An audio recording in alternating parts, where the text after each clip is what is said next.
Can you delay aging by refusing to act your age? When old age starts depends on where you live in the world, but it may also partly depend on how you view aging. Can you delay it with a positive attitude? What age do you think counts as middle age? 40 to 60, 50 to 70, somewhere in between? It probably won't surprise you to learn that the answer people give to this question depends on how old they are at the time they are asked it. When 500,000 people completed an online questionnaire in 2018, the participants who were in their 20s and 30s said on average that middle age began at 40, while old age started at 62. By contrast, the over 65s didn't think old age began until the age of 71. It's fairly obvious what is going on here. No one really likes to think of themselves as getting older. So if you are 40, you relish articles that proclaim that 40 is the new 30. Likewise, people in their 70s are buoyed by suggestions that with advances in nutrition and health care, they are barely out of middle age. Also, we tend to want to disassociate ourselves from any group that is stigmatized. This means we resist being designated as old. When we see elderly people portrayed as frail, sedentary, ill, and even a burden on society. Of course, old age is a reality, and older people should be treated with respect and dignity. So are people simply deluding themselves if they refuse to consider themselves to be old? In fact, it turns out it might be a sensible strategy, one that can be self-fulfilling and life-enhancing.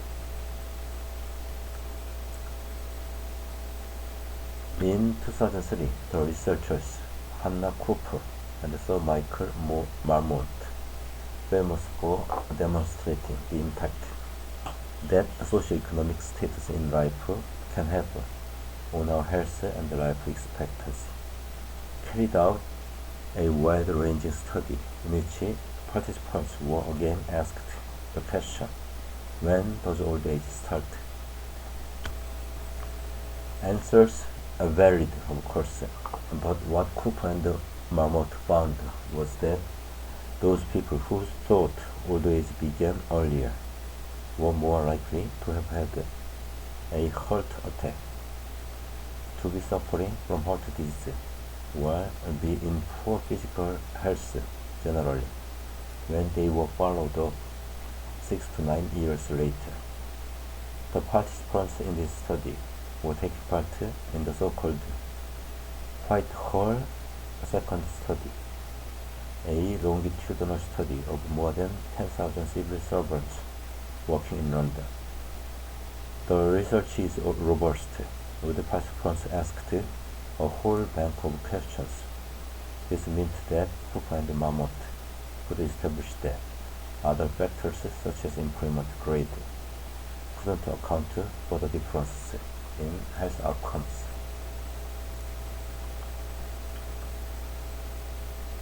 So how could the number you give to old age starting possibly have this great an impact on your health? One idea is that the answer to the simple question of when old age starts actually provides a lot more information about a person than you might think. It might be, for instance, that the question prompts people to think about their own physical health, and if they have underlying health issues or a poor lifestyle, they might not feel that well, and are moved to think old age is coming sooner. People who say that old age sets in at an early age may also be more fatalistic and less likely to seek help for medical conditions or to adopt healthier routines, believing that decline in it is inevitable. They may, for instance, assume that older people are free and so deliberately start walking more slowly and taking it easy, when this is exactly what they shouldn't be doing for the sake of their physical and mental health. They might expect to forget things due to their age, so they stop relying on their memories. It's even possible that the stress of holding negative ideas about aging contributes to chronic inflammation and more health problems in the long term.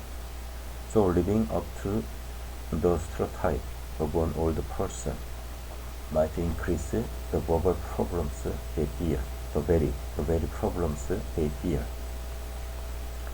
And all of this may be true the other way around, too, of course. People who think old age starts later in life may be more conscious about their health and fitness, and therefore take active steps to stay in better shape.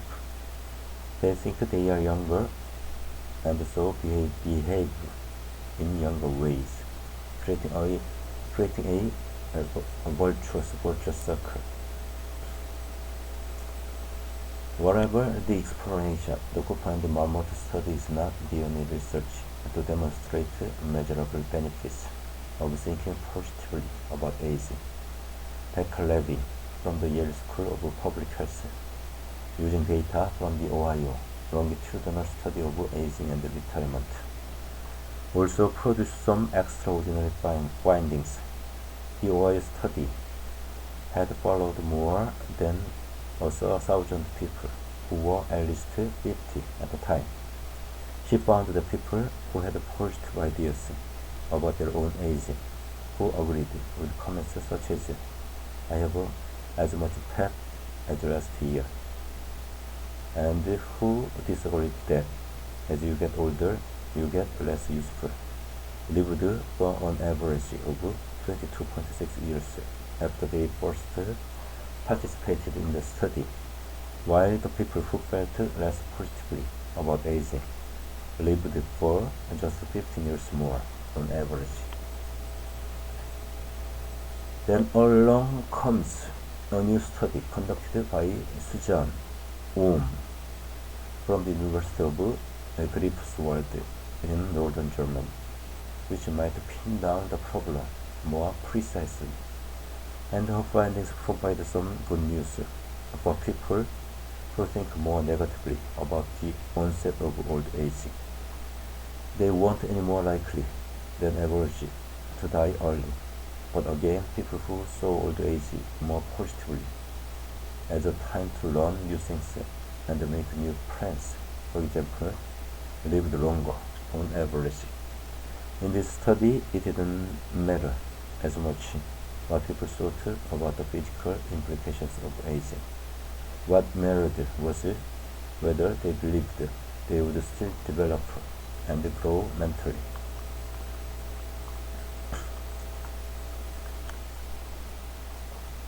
None of this research means we can magically halt or reverse anti-aging process.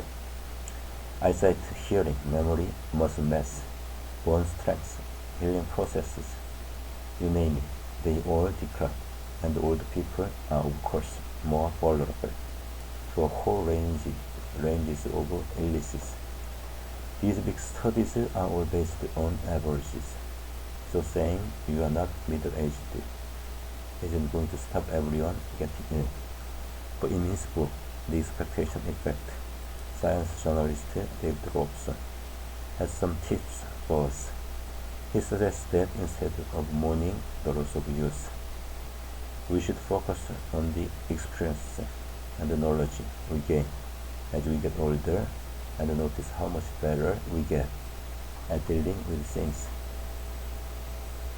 When old people are unwell, they shouldn't assume that's all due to old age.